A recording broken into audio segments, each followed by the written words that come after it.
Nah, yang tampil di layar ini soal UTS dari tahun kemarin yang diampu oleh Ibu Alicia. Kebetulan di soal UTS tahun kemarin itu ada 3 soal yang di mana soalnya pertama itu kita soal teori, di mana teman-teman itu bisa jawab atau isi sesuai dengan pemahaman teman-teman, atau sebelum UTS teman-teman bisa baca-baca dulu terkait materi dari ekonomi manajerial itu sendiri. Nah, yang akan kita bahas kali ini yaitu di nomor 2. Suaranya.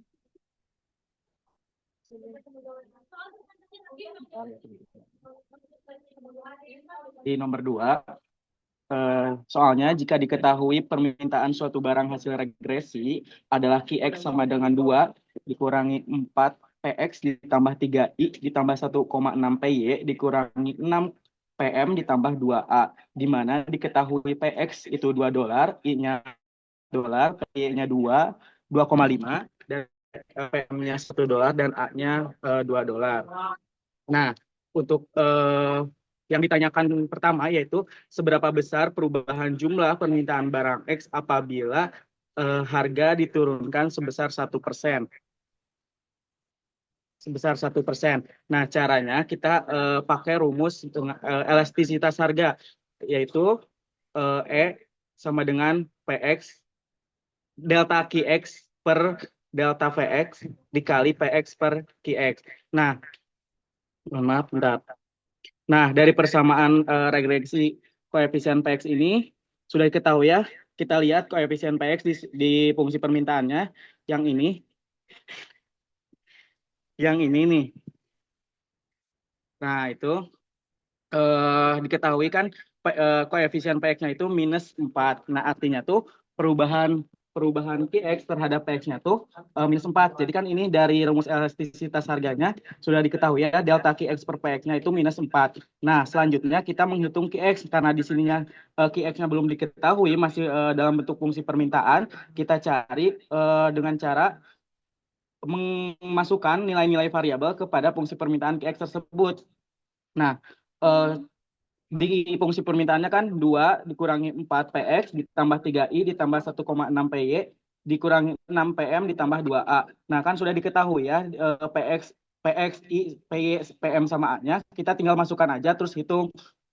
Nah, IX sama dengan 2 minus 4 kali 2 ditambah 3 kali 4 ditambah 1,6 kali 2,5 ditambah 1 ditambah 2, ditambah 2 kali 2. Nah, hasilnya Qx sama dengan 2 dikurangi 4 kali 2, 8, ditambah 3 kali 4, 12, ditambah 1,6 kali 2,5, 4, dikurangi 6, dikurangi 6 kali 1, 6, ditambah 2 kali 2, 4. Jadi Qx-nya itu 8. Nah, kan sudah diketahui ya tadi eh, delta Qx per delta Vx-nya dan juga Qx-nya juga udah diketahui. Nah, untuk Px-nya sendiri kita lihat di yang ini teman-teman. Nah, yang atas.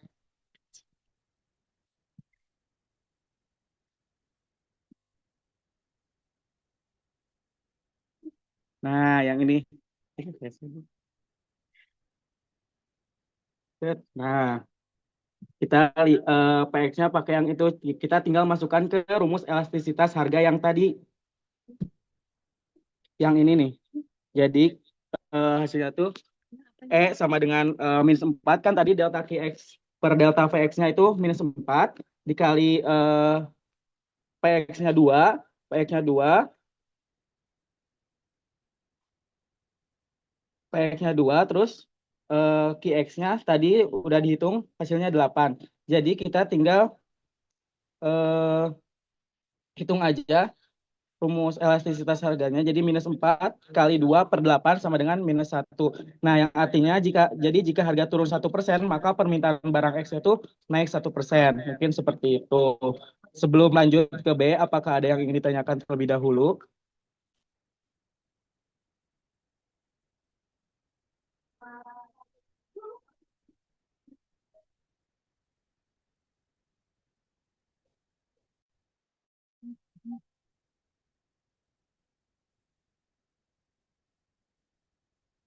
Oke, teman-teman, kalau tidak ada yang mau ditanyakan, kita lanjut ke yang B.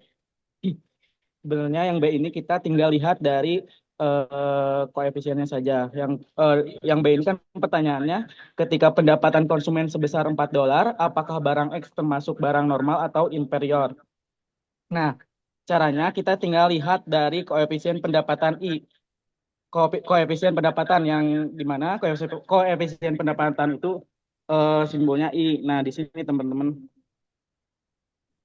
kita lihat kan di koefisien pendapatannya itu plus 3 ya, yang di mana di situnya positif, maka kalau koefisiennya positif berarti barang tersebut termasuk barang normal, yang artinya kenapa plus 3 gitu, karena pendapatan konsumen naik, permintaan barang X pun naik gitu teman-teman.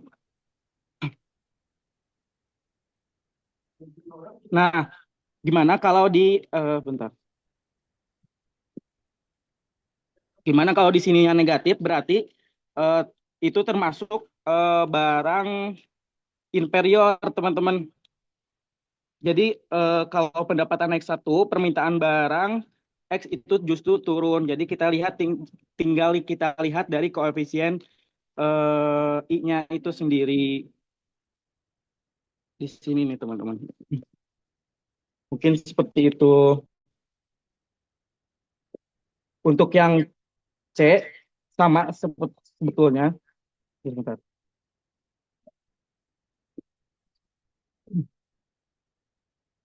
Yang C sendiri ini kita juga tinggal lihat dari koefisiennya itu sendiri. Nah kan pertanyaannya itu apa efek perubahan jumlah permintaan barang X terhadap barang Y dan barang M. Nah kita lihat dulu yang barang Y. Untuk barang Y ini kita tinggal lihat dari koefisien PY teman-teman. Koefisien PY di sana kan nilainya itu positif 1,6 yang artinya barang Y tersebut termasuk barang substitusi. Jadi kalau harga barang Y naik, maka permintaan barang X juga naik.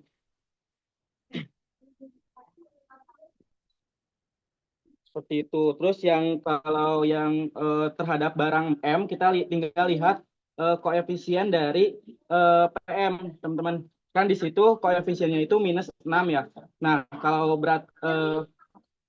kalau negatif gitu maka si barang tersebut termasuk barang komplementer. Jadi kalau harga barang M naik, maka permintaan barang X itu turun. Mungkin seperti itu terkait barang substitusi dan barang komplementer. Mungkin sebelum lanjut, apakah ada yang ingin ditanyakan terlebih dahulu?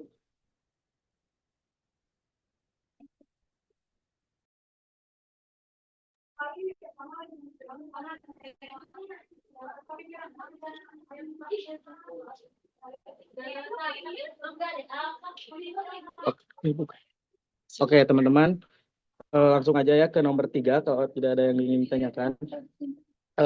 Soalnya diketahui fungsi produksi Q sama dengan F, L, K dengan L sama dengan 12.500 dan K 14.500. Tentukan kombinasi biaya optimum perusahaan dengan tingkat produktivitas 40. Nah, sebenarnya kita tinggal lihat ke apa sih ini tabel ya. Tabelnya yang tabel yang ini termasuk K, yang ini L. Jadi kita tinggal cari Q yang di sini. Q di sini kita cari kan di sini diketahuinya L sama dengan 12.500, K 14.500 dan eh, tingkat produktivitas atau Q-nya itu sama dengan 40. Jadi kita tinggal cari di sininya yang 40 gitu teman-teman. Nah, yang kita cari Q40 itu yang ada di ini, ini, ini sama ini kan ya. Oh, sama ini nih. Nah, yang 40 itu tuh nilai K-nya berapa aja? K sama L-nya berapa aja? Jadi gini, 40 yang ini ke sininya kan 4K ya. Ke bawahnya 4L. Berarti kita tulis di bawah 4K tambah 4L. Selanjutnya yang ini di tabel kirinya K-nya 5, jadi 5K. Terus di tabel bawahnya yang L-nya itu ada di 4. Berarti 5K ditambah 4L. Nah, untuk selanjutnya yang ini 4, 4K, terus di bawahnya 5L. Kita tulis dulu teman-teman sebelum.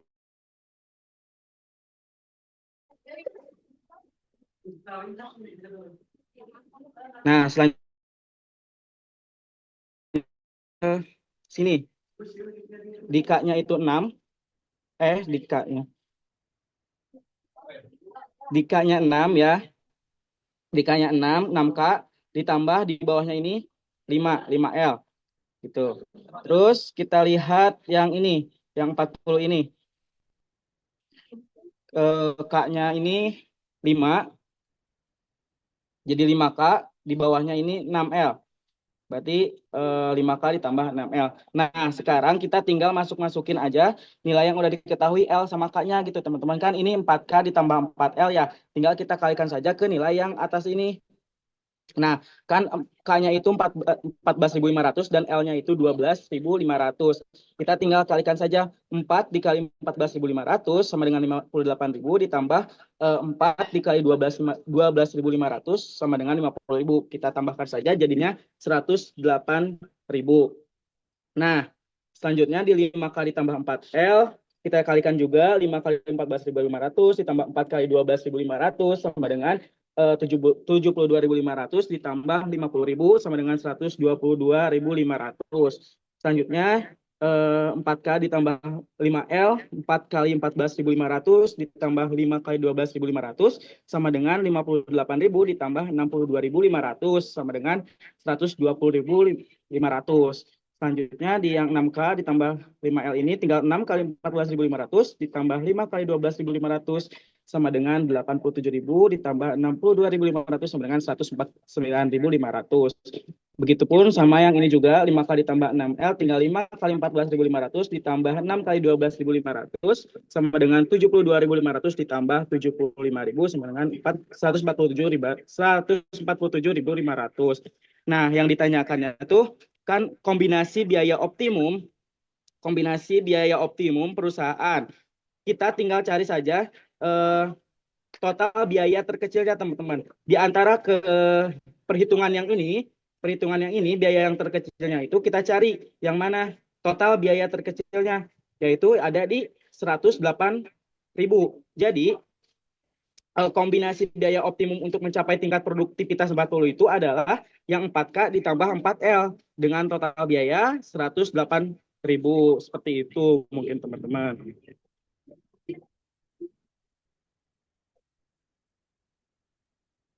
Mungkin pemaparan terkait soal-soal tahun kemarin segitu dari aku. Barangkali dari teman-teman ada yang ingin ditanyakan, boleh.